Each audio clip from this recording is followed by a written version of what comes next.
What is up, YouTube? It's your boy Mylan, back at it again with another video. And today I'm gonna be talking about my military experience and just answering a couple questions that I noticed people ask me a lot. So yeah, let's get right into it.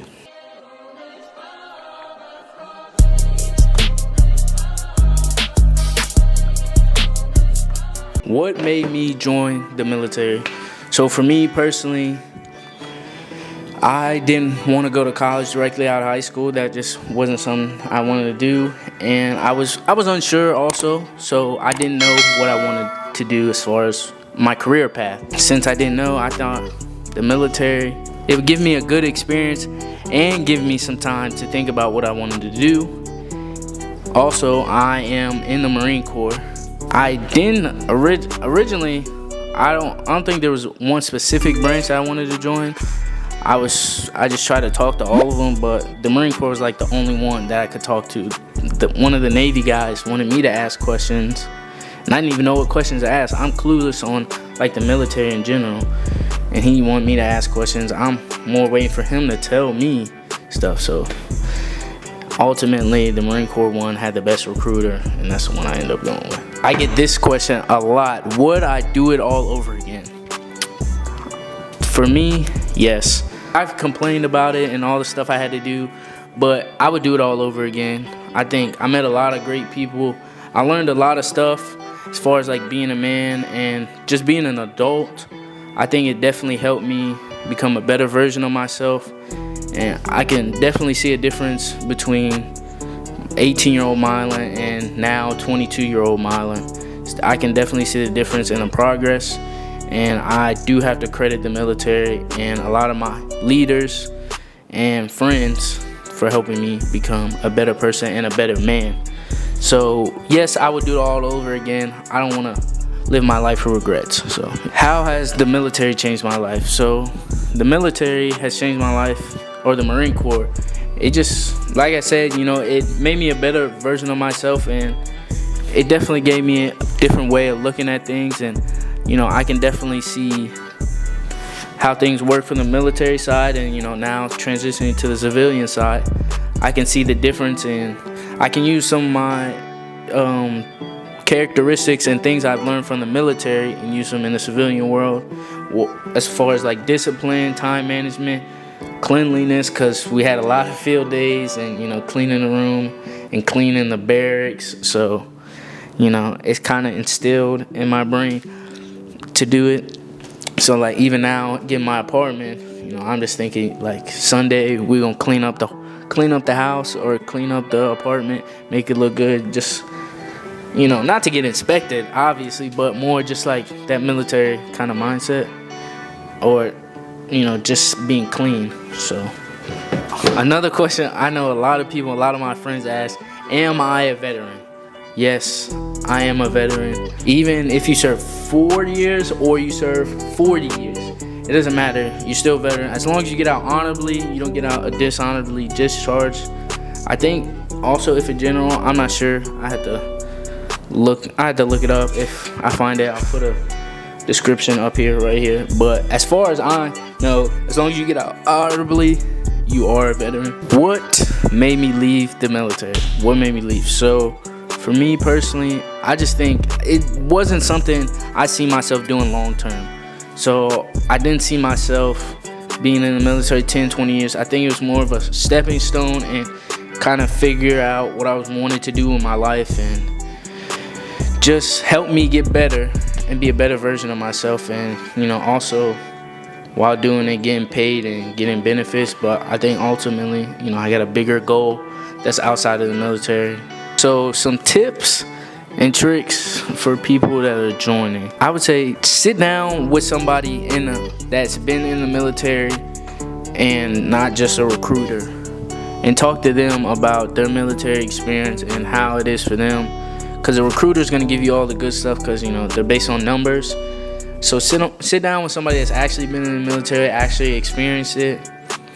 You know, do a lot of research and do a job, I would say, that you can use outside of the military. I think a good job would be like cybersecurity or anything that can translate to like outside of the military. Like things that probably won't translate as well as probably like infantry. As far as like infantry jobs outside of the military, that's not really a thing. But I would say make sure you try and get a job that translate outside of the military. Say for newer guys, this I'm just thinking the tips off the top of my head. Don't get a Hellcat, a Scat Pack. Don't get any of them cars. Don't buy any of the cars. No reason to get that. You can get you a fuel efficient Honda, Hyundai, Nissan. Get you something good, like cheap. You know, save up your money when you're in the schoolhouse. When you're, in boot camp, you get paid. So you save that money up, and then schoolhouse, and then save up some money. You don't have to get a hoopty, but if y'all don't know what a hoopty is, it's like a little busted car. But you don't have to get one of those. You can get you a nice car for a good like 10 grand, or even a little less than that. Don't go buy some expensive ass car and you have a high ass interest rate. You don't want an interest rate of 16%. Yeah, just be mindful of that. Don't get no high interest rate car, because I didn't do that. I got me a Hyundai Sonata hybrid. Something not too crazy. It's great on gas, and my interest rate is like 4.25. It's cheap, yeah. So yeah, you just get something not too crazy. It sucks to be in the barracks, but don't just get married just to get married, just so you want to get out of the barracks. The barracks is not terrible. It's not that bad, especially when you're around your boys and you get the bond and stuff. It's not terrible. So don't just get married so you can get out of the barracks, because that comes with a lot of consequences if it's not the right person. It can honestly haunt you in the future. So don't do no dumb stuff like that. Once you get to like the fleet, where you actually do your job and stuff, go out and do stuff. Don't just sit in your room. You ain't gotta go out all the time. It ain't even gotta be the club or anything. Whether it's playing basketball, going to the bowling alley, going to the park, going to the beach, just do something. Don't be stuck up in your room. Get outside, explore stuff, have fun. Don't be all cooped up. Another big one I just thought of. Make sure you keep track of your equipment. If you get equipment once you get to the fleet or in the schoolhouse, keep track of your equipment, because they will make you pay for it. And the stuff ain't cheap. Stuff is not cheap. So yeah, make sure you keep track of your equipment. Don't be leaving it around. Whatever it is, keep track of your stuff, because actually it is gonna affect more than just you. It's gonna affect everybody, because it's mass punishment. So you don't want to get everybody fucked up because of your silly ass mistakes. And I think this is a last one that I don't understand why a lot of people in the military, at least I seen in the Marine Corps, struggle with being financially stable, or having their finances order. No, don't just be willy-nilly spending your check just because it's guaranteed on the 1st and the 15th. Don't be just willy-nilly with your check and stuff. Save your money. Put in a high yield savings. Invest it, whether it's into stocks or invest in yourself, whatever it is that it may be. Don't just spend your money on dumb stuff. Invest in yourself and invest in your future. Don't be coming to work. Like in the military, in the Marine Corps, there's been plenty of times when people done came up. You're supposed to get a haircut every week, and every pay period or every week. We had to get one every week. And people don't have a haircut. They talking about they can't afford it. A haircut's like $10 at the PX. What do you mean you can't afford it? So be smart with your money. Don't just go be spending it, because it will be gone, and you can get in the debt quick. It's much easier to get in than to get out. So be mindful of your money and how you spend it. Alright guys, my girlfriend brought up a great one that I forgot, is money. So people ask a lot, or they think people in the military make a lot of money, and that is very incorrect.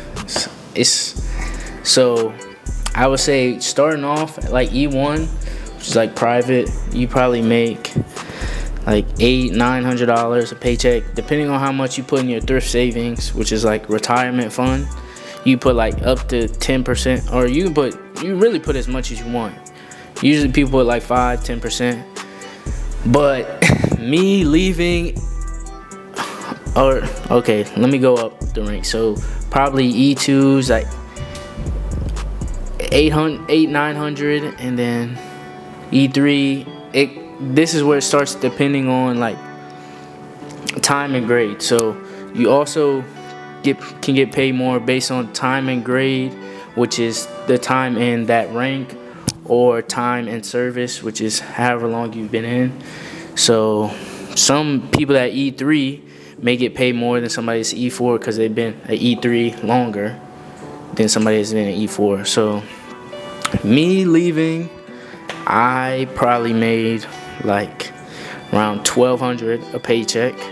So that's really not that much, but you know that you also get medical,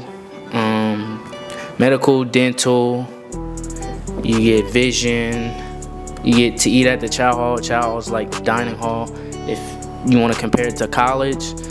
So you eat there. You don't get a choice whether you eat there. So you pay for it every month, regardless if you eat there or not. It's open 3 meals a day, every day of the week. Yeah, so that's a big one that I missed. I forgot to mention it. I don't even know how it went across my mind, but yeah. That's the end of this video. If y'all got any more questions, any more tips, leave them in the comment section. Let me know, cause you know I just come up them tips and tricks off the top of my head. So let me know what y'all think. Let me know some tips and tricks that y'all have. If you've been in the military, let me know your experience and how it was for you, or if you're still in, or if you got out, and what are you doing? What are you gonna do next? Until next time, it's been your boy Mylan. I'm out. Peace.